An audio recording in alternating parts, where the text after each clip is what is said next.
Hi everyone, myself Prithvi. Today welcome you all for my YouTube channel.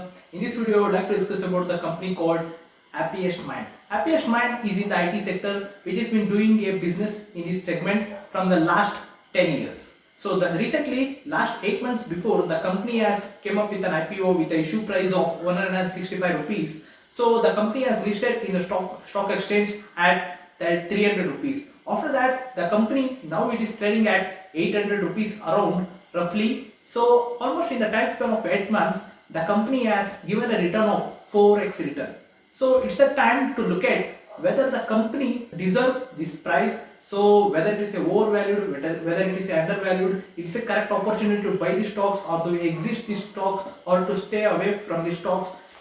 I will be discussing all those things in this video through the fundamental analysis with the business structure in this video. Please watch this video till end to get to know how does the stock price stands at the current valuation. So firstly, let us look at on the business outlook of the company. Banking and financial services, which contributes 14.8% to the company. Next is the education technology, which contributes 24.1% to the company. Next, high technology services, which contributes 13.5% to the company. So next, manufacturing and industry, which contributes 14.8% to the company's revenue. Next, the retail segment, which contributes 8.6% to the company. Next, the travel and hospitality, which contributes 14%. Next, the others, which contributes 10.2% to the company. So it's all about the sector wise. So next, let us look at on the geography wise revenue breakup. So when it comes to the geography wise revenue breakup, the America is one of the major client for the Happiest Minds company, so which contribute 68.4% of the revenues from the company. So next, Europe, which contributes 11.6% to the company. So next, India, which contributes 11.7% to the Happiest Mind company. So next, rest of the world, which contribute 8.4% to the company's revenue. So next, let us look at on how much big orders which they are getting from the customers in $1 million. So from $10 million plus customers which they are having is one customer. Next, $5 to $10 million which they are having 3 customers. Next, $3 to $5 million which they are having 6 customers. Next, $1 to $3 million which they are having 16 customers. Total 26 customers which they are having plus $1 million plus. So they are having active customers of 173 active customers in FY21. So this is one of the business outlook of the company. So next, let us look at on the story of a company, how the company has been started. So the company has started in the year of 2011 in Bengaluru. The headquarters is situated. So nextly, they are operating in the areas like UK, USA, Canada, Australia, and Middle East and India. So these are all the areas which they are all operating for 7 countries. So the company has been started by Ashok Sood. He is the executive chairman and MD of the company and the main promoter of this company, Happiest Minds. So before, he was working for Mindtree as the executive and MD for that company.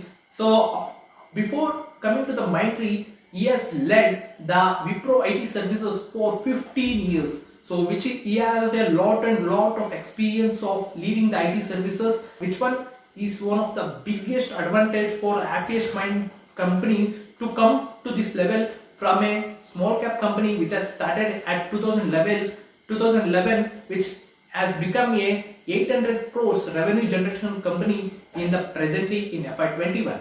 So I'll be discussing that in the financial statement in the later part. So nextly, the company is ranked 4th in the IT services, which works on disruptive technologies like artificial intelligence, blockchain, cloud and digital processing, automation, Internet of Things, robotic, drones and security services. So these are all the areas which they are giving the services, which they are having a good presence. The next one positive thing about the company is that they have received a 4.2 rating by Glassdoor.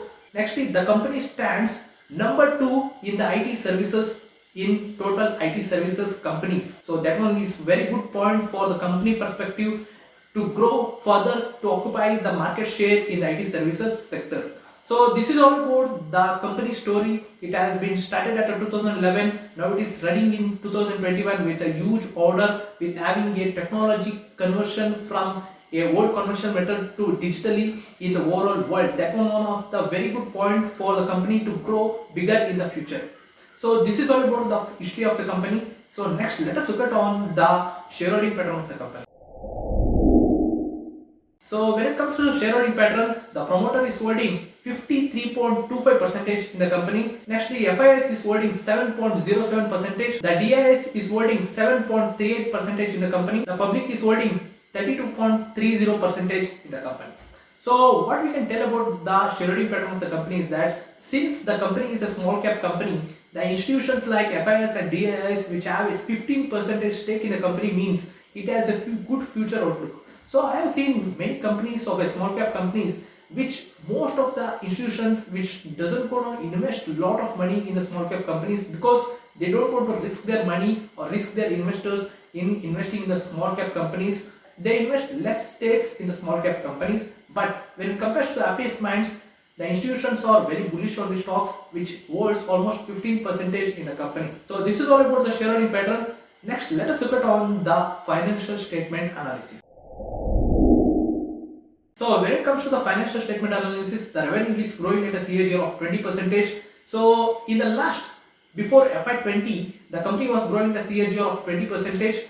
So next, the EBITDA, earning before interest tax, it's growing at a CAGR of 205%. Next is the free cash flow generation. Free cash flow generation, which is growing at a CAGR of 221% in the last 4 years. So next is the free cash flow generation, which is one of the very good positive thing which I have found in this company is that the free cash flow generation of this company is 99.6%, which is highest in the last 4 years. That is one of the very good points about the financial statement. So next, let us look at on the financial statement analysis in detail. In the financial statement analysis, first let us look at on the quarterly result analysis. So recently in the last week, the company has come up with the financial result of Q4 FY21. So the revenues as increasing from quarter on quarter. Next, the operating margin has decreased by 100 basis points. So which we have to keep it in note. So that is one of the slight negative point. Next is the profit after tax has been declined from 42 crores to 37 crores because of the high tax structure from 21% to 27%. So that's one of the slightly negative thing. So next, the earning per share is also decreased from 2.87 rupees to 2.51 rupees. So next, let us look at on the annual statement. So the company has started in the year of 2011. So in the 2012, the company reported 8 crores sales. So the operating margins was not good. The profit was also not good. So since from then, the company has generating a revenue in the FY21 of 761 crores. So the profit of 162 crores. So the company from having 29 crore loss in the 2012 to 162 crores in the FY21, which is one of the huge turnaround story for the company. Something called as a small cap companies to grow at this level, it was one of the huge difficult things which shows the leadership of the company. So in annual statement also, the compared to the FY20, the FY21 numbers is very good. The margins was also improving from 14% to 25%. So the profit is also increased from 73 crores to 162 crores. So which one was the very good point. So this is all about the financial statement analysis. So what I found out about the financial statement is that so such a small company in the 2011 which has to come to effect, which has to come from 8 crores revenue in 2012 to 796 crores in the FY21, which in the 10 years, if the company has to turn around means which the leadership plays a very important role, because the leadership, if the company leadership is not good, the company cannot grow like a 20% CAGR in the sales. So company's financial statement is very good, very strong balance sheet which they are having. So next, let us look at the valuation parts. The valuation parts tells us whether the stock price deserves this price with the current financial figures and the growth outlook of the company. It goes to tell us.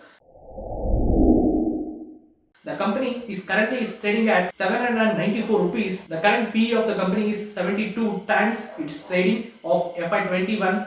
So next the EPS is earning per share of 11.03 rupees. So this is the current figures. So what does the valuation tells is that the company is trading at 72 times. So the large cap IT companies which trades almost 32 times to 35 times of FY21 in current years. So because of the future outlook is good, because they are also trading in the high valuation. Even the mid caps is trading at 35 to 40 PE forward of FY21. So next what we can tell about this company is that the company is trading at 72 times earnings of FY21. So next let us look at what is the future projection about this company.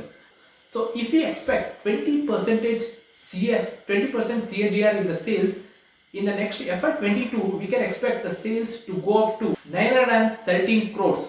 So if we expect the margins remain stable, the margin could be 25%. In that times, the earning before interest tax would be 228 crores. So in that case, the tax structure will be there. Let's assume 20% is a tax.